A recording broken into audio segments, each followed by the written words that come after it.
How USA beat Canada in the Olympic hockey game. There are hockey games, and then there are games that feel bigger than the sport itself. Games that begin long before the puck drops. Games that live in locker rooms, on frozen ponds, in childhood dreams, and in the heartbeat of two nations that know exactly what this rivalry means. Games where every shift feels heavy, every hit sounds louder, every mistake feels fatal, and every goal shakes the building like history itself has entered the arena. This was one of those games. This was the Olympic hockey game between the United States and Canada. Not just another matchup, not just a tournament game, not just a night on the schedule. This was pride. This was pressure. This was a rivalry sharpened by generations. This was skill against skill, speed against speed, nerve against nerve, and beneath all of it, a simple, brutal question. Who would hold their nerve when the moment got too big for ordinary players? Canada came in carrying everything people associate with Canadian hockey. The legacy, the confidence, the reputation, the pressure to be dominant, the understanding that the hockey world always expects them to be there at the end, always expects them to be dangerous, always expects them to rise when medals are on the line. Their jersey alone carries weight, their style carries pressure, their very presence can beat teams before the game even starts. But Team USA did not arrive to admire any of that. They arrived to break it. That was the difference from the opening moments. The Americans were not intimidated by the crest, the tradition, or the expectation. They respected it, because any smart hockey player respects what Canada brings, but they did not fear it. And in rivalry games like this, that matters more than people realize. Too many teams lose before they ever touch the puck because they spend the whole night reacting to the name across from them. They play cautious. They play nervous. They hesitate. They try not to lose instead of deciding to win. The United States did the opposite. From the anthem to the opening face-off, they looked like a team that had already made peace with the pressure. Their faces were hard. Their eyes were locked in. No one looked overwhelmed by the stage. No one looked lost in the lights. They looked like a group of players who had spent every waking minute preparing not just for Canada's skill, but for Canada's emotional power. They understood what the game would ask of them. It would ask for discipline. It would ask for speed. It would ask for sacrifice. And above all, it would ask them not to flinch.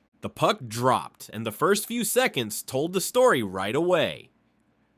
USA did not ease into the game, they attacked it. The forecheck came fast, the pressure came early. The first American forwards in on the puck did not glide in or wave sticks from a distance. They got there with purpose. They angled hard. They finished their routes. They forced Canada's defensemen to turn, to shoulder check, to make quicker decisions than they wanted to make. The Americans were not looking to play reckless hockey. They were looking to make comfortable hockey impossible. That is how you beat a great team. You do not let them settle into their rhythm. You do not let them feel clean. You do not let them move the puck the way they drew it up in practice. You crowd their exits. You make them work just to reach center ice. You hit them often enough that every retrieval starts to feel heavier by the second period than it did in the first. And that is exactly what the United States did. Canada still had the skill. They still had the speed. They still had the hands to turn a harmless looking touch into a dangerous rush in an instant. That would never disappear. Against a team like that, you are never really safe. One turnover, one bad gap, one puck that bounces the wrong way, suddenly the whole game can flip, and Canada nearly got the first big moment because of exactly that.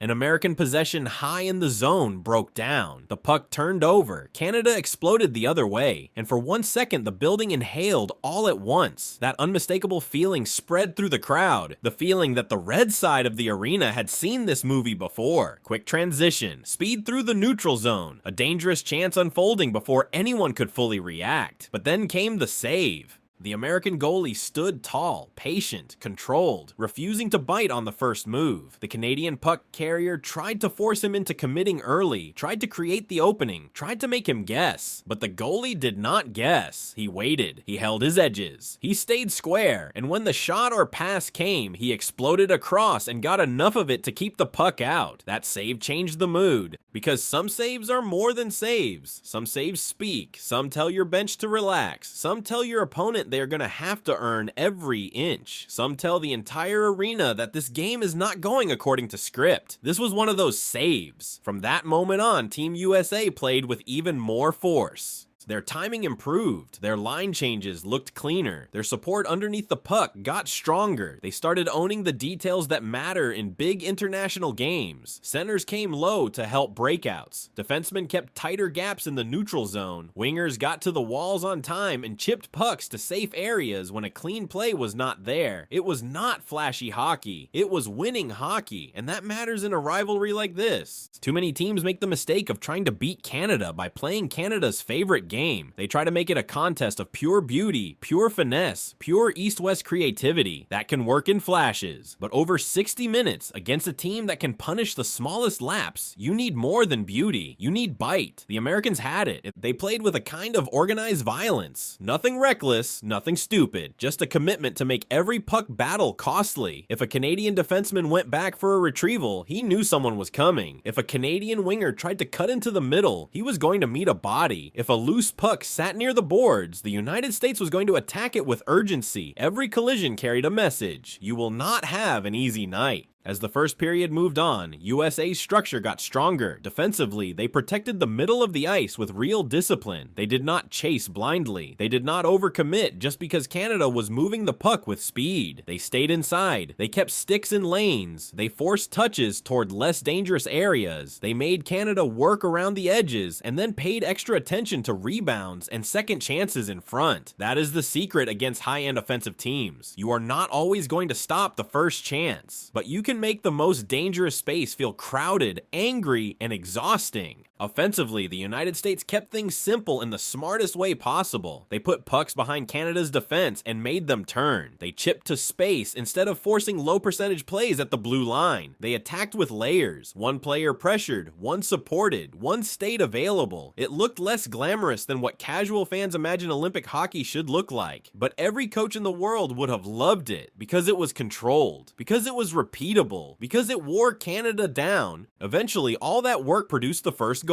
And like so many huge goals in games like this, it did not come from a highlight reel rush. It came from honest labor, a puck sent deep, a race won along the wall, a battle extended, a defenseman pinching at the exact right moment to keep the play alive, a forward digging the puck free with skates and stick and pure will, a shot that created traffic, a rebound bouncing into the kind of chaos great playoff in Olympic hockey always creates. Then the finish. The puck crossed the line, and for half a second the arena seemed stunned. Then the American side erupted. Gloves shot into the air. The bench exploded. The players crashed together by the glass, screaming, pounding one another on the helmet, lost in that perfect combination of joy and fury that only comes from scoring first in a game this big. USA led 1-0, but nobody on that bench was foolish enough to think one goal would decide anything, because Canada responds. That is what great teams do. They absorb the embarrassment of falling behind, then turn the game violent with urgency. They stop feeling around for openings and start creating them by force. And that is exactly what Canada did after the goal. Their next several shifts were dangerous in a different way. The puck moved with more certainty. Their support got tighter. Their speed through the neutral zone sharpened. Their cycle game below the goal line became more threatening. They were not just playing now, they were pushing. The United States had to survive that push without panicking.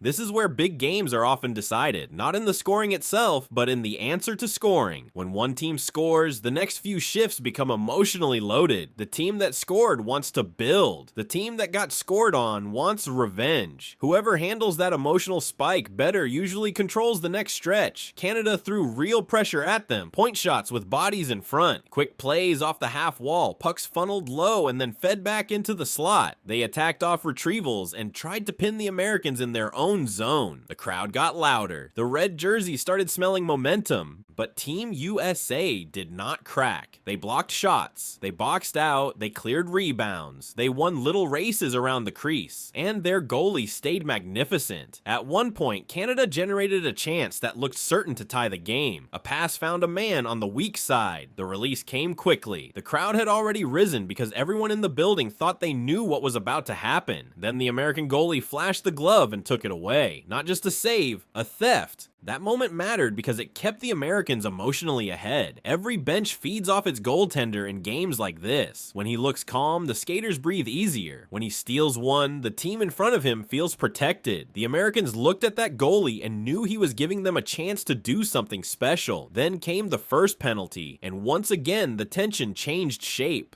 A penalty against the United States meant Canada's power play got its turn. Against a team loaded with skill, that can feel like standing on a cliff edge. One seam pass, one one-timer, one tipped puck, the lead is gone. Canada stepped over the boards with all the confidence of a team that has punished opponents in these moments for years. But USA's penalty kill was outstanding. They did not sit back and pray. They pressured smartly. They took away time on the walls. They got sticks into passing lanes. They challenged just enough to disrupt rhythm without exposing the middle. Most importantly, when they had chances to clear, they cleared hard. Not weak little flips to neutral ice. Full clears that forced Canada to regroup and spend precious seconds resetting. That penalty kill felt like a turning point because it told Canada something uncomfortable. Nothing would come easily tonight. When the American skater stepped out of the box and the crowd roared, the bench reacted like it had scored. In a way, it had. Momentum can swing on kills like that. Belief can deepen. And the United States, instead of simply feeling relieved, used the kill as fuel. They went back to work. Another heavy shift in the offensive zone followed. This line may not have had the biggest stars, but it had pure energy. They cycled and recovered. They won pucks below the goal line. They forced Canada to defend shift-long pressure. Every time the Canadians looked ready to exit, the Americans kept it alive one more time. The crowd could feel the effort. It was not pretty, it was punishing. That shift drew a penalty for the United States. Now it was America's power play getting its chance, and they approached it the right way. They did not chase the perfect play. They did not get cute trying to score a pretty goal in a brutal game. They moved the puck, got shots through traffic, and attacked rebounds. Their entries were direct. Their puck movement was quick enough to shift coverage, but everything pointed toward one purpose: make Canada defend the crease. Eventually, that pressure paid off. A shot from up high found its way through bodies, or maybe got tipped on the way. It hardly mattered. By the time the Canadian goalie tracked it, it was already behind him. 2-0 USA. That goal felt enormous. Not because 2 goals is some safe lead against Canada. It never is. But because it gave the Americans shape. It gave their game tangible reward. It told them that all their detail, all their structure, all their sacrifice was not just helping them survive. It was helping them win. Still, Canada is too proud, too talented, and too dangerous to stay quiet for long. Late in the second period, they found their answer. It was a classic Canadian goal, built from speed and precision. A puck won along the boards, a clean pass up the wall, quick support into the middle, a release before the defender could fully close the lane. Screen in front, shot in the net, 2-1. Suddenly the game tightened again. Now the Americans had to handle the hardest kind of pressure. Not the pressure of being behind, but the pressure of trying to hold a slim lead against a giant that knows it can still take the game from you. The final minutes of the second period were tense and ugly and beautiful all at once. Every clear mattered. Every face-off mattered. Every line had to keep its discipline. You could feel how badly Canada wanted the equalizer before intermission, but Team USA got to the horn with the lead intact. That intermission must have been electric in the locker room. Exhausted players hunched forward, towels over shoulders, breathing hard. Coaches going over adjustments. Keep the middle, manage the blue lines, short shifts, stay aggressive but smart, trust the structure, trust the work. Do not protect the lead by becoming timid. Protect it by continuing to play the right way. That last part is crucial because in the third period of a massive game, the temptation is always to get conservative, to stop playing and start surviving, to defend the scoreboard instead of attacking the game. Teams fall into that trap all the time, especially when they are facing a powerhouse like Canada. The United States refused to disappear into that shell. The third period opened fast, exactly the way you would expect. Canada came out flying. Their defense activated more often. Their entries came with greater speed. They pushed pucks to the net from bad angles just to create rebounds and confusion. Every shift felt like pressure building. Every touch felt dangerous. And yet USA showed poise. Not fearlessness. Poise. There is a difference. Fearlessness can turn into reckless mistakes. Poise means knowing how dangerous the moment is and still making the right play. It means not throwing pucks blindly into the middle. It means using the glass when you should. It means taking the safe chip when the fancy pass is not there. It means understanding that one smart exit can change a whole shift. The American defense did that over and over. Under pressure with forecheckers closing, they kept finding small, winning plays. A reverse behind the net, a chip to a supporting center, a bank to a winger on the wall. None of it glamorous, all of it essential. Then came the goal that felt like a burst of air for the entire American side. A Canadian push finally broke down in the neutral zone. The United States turned defense into offense in an instant. Quick transition, fast support. Controlled entry with speed. The puck carrier backed the defender off just enough. A late support option appeared in the perfect lane. Shot, rebound, finish. 3-1, USA. Now the American bench exploded again. This one felt emotional in a different way. The first goal was a breakthrough. The second goal was validation. The third goal felt like defiance. It felt like a statement that the Americans were not just hanging around, not just getting lucky, not just surviving a storm. They were capable of landing punches too. But no one who knows hockey believed the game was over, because no lead against Canada is safe until the horn sounds. Canada kept coming, and midway through the third, they made it painfully clear why that old truth survives. A messy sequence in front, a shot through traffic, bodies crashing the crease, a loose puck no one could fully tie up. Bang, 3-2, and now everything became agony. The final stretch of the game felt endless. The crowd was on edge. The American bench leaned forward with every shift. Coaches shortened the rotation and trusted the players who had earned it. The Stars took bigger minutes. Defensive specialists took key zone draws. Every stoppage felt heavy. Every mistake sounded louder in the arena than it really was, because people knew one bounce could change history. Canada smelled it. Their attacks got more desperate and more dangerous. They threw pucks to the crease. They activated defensemen. They crashed the net. They turned the offensive zone into a constant threat. They were trying to drag the Americans into panic. That is part of what makes them so good. They do not just attack the ice, they attack your composure. But Team USA held onto theirs. They blocked shots with everything. A defenseman dropped to a knee and took one off the leg. A winger got inside a lane and wore a shot off the ribs. A center tied up a stick in front just enough to prevent a clean rebound chance.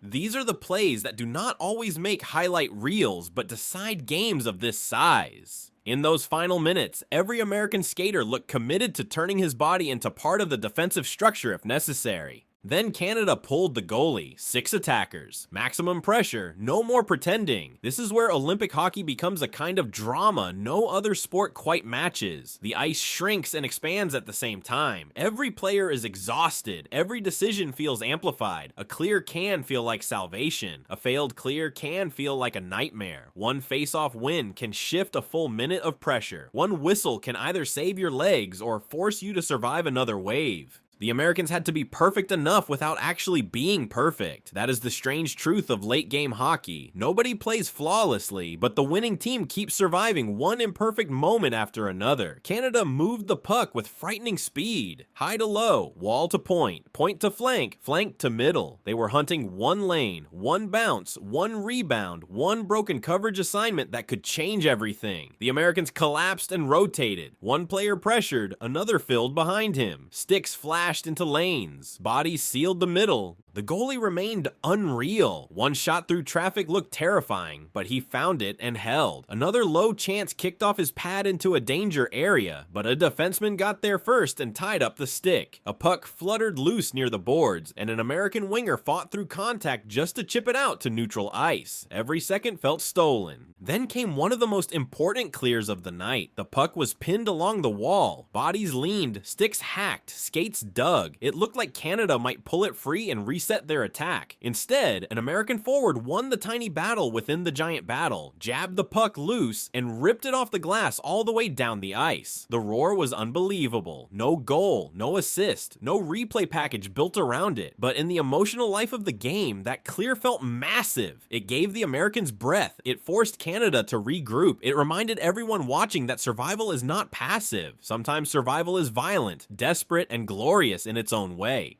Still, Canada came again. Of course they did. One last offensive zone draw, one more cycle, one more shot from up high, one more scramble, one more moment where every American fan in the building forgot how to breathe. Then the final faceoff came in the USA zone, everything on it. The referee leaned in, players crouched lower, sticks set. The puck dropped, and the draw became chaos instantly. Tie up in the circle, bodies crashing inward. A kick, a shove, a swipe. The puck slid toward the corner. Two Americans got there with just enough leverage to pin, separate, and nudge it loose. That loose puck became freedom. An American winger chipped it out. The seconds drained. The horn sounded, and the release was absolute. The American bench exploded onto the ice. Sticks flew up, gloves came off. Players screamed and collided and swarmed their goalie in a giant, joyful pile. Some laughed, some shouted, some looked like they could barely believe what they had done. On the Canadian side, the pain was visible right away. Heads lowered, hands on hips, silence where there had once been belief. The United States had beaten Canada in the Olympic hockey game. And they had done it the right way, not with luck, not with fluke bounces alone, not by sneaking through the back door of the moment. They won because they earned it. They won because their goalie was brilliant. They won because their defense protected the most dangerous ice. They won because they forechecked hard enough to disrupt Canada's comfort. They won because their penalty kill stood tall in a defining moment. They won because their power play did not overcomplicate things. They won because their forwards worked for offense. They won because they blocked shots like the outcome mattered more than pain. They won because they stayed emotionally connected to one another from the first shift to the last. That might be the most important truth of all. They stayed connected. No drifting, no finger pointing, no one trying to do too much alone. Every player seemed to understand exactly what kind of game this had to be.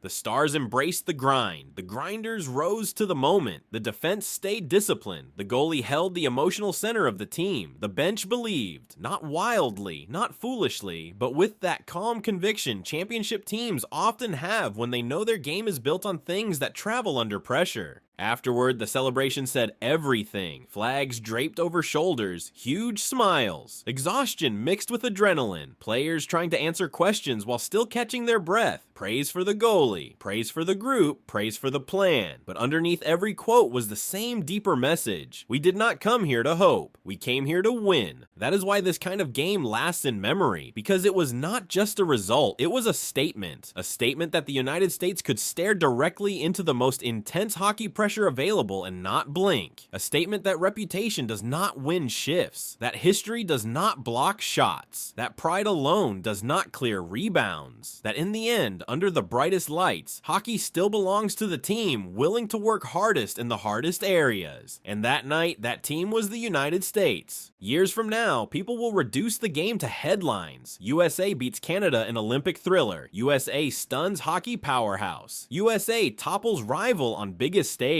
Those headlines will be true, but they will still be too small, because what really happened was larger than an upset. It was a full demonstration of what winning hockey looks like when the stakes are enormous. It looked like staying calm after an early scare. It looked like getting the first goal through hard work. It looked like surviving Canada's answer. It looked like killing a penalty without fear. It looked like building a lead, losing comfort, then finding another layer of toughness when the game turned desperate. It looked like a team trusting courage. And courage in hockey is not just emotional, it is practical. Courage is going to the net, knowing what waits there. Courage is taking a hit to move the puck. Courage is wanting the puck in the last minute when one mistake could define you forever. Courage is dropping to block a shot from a man who can break the game with one release. Courage is standing in the crease while the world crashes around you and somehow staying calm enough to track the puck anyway. That is what the Americans showed all night.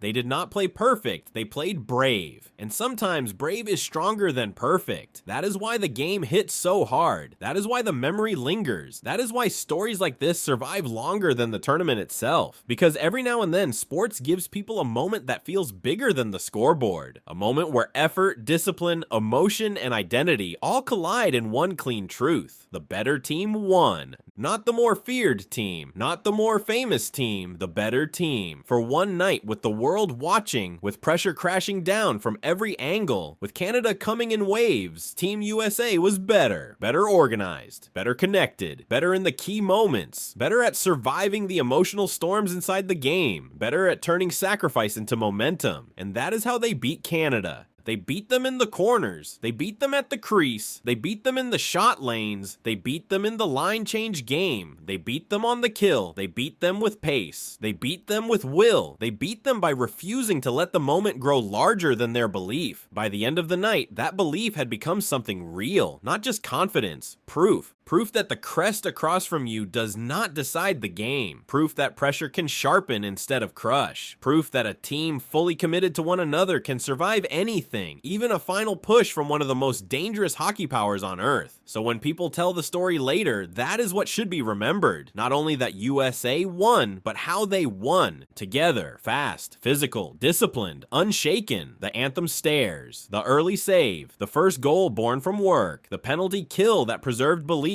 the second goal that gave the game shape, Canada's push, the third period counterpunch, the late storm, the blocks, the clears, the final horn. That is the story. That is the sound of a rivalry tilting for one unforgettable night. That is the sound of a team earning history instead of waiting for it. And that is how the United States beat Canada in the Olympic hockey game.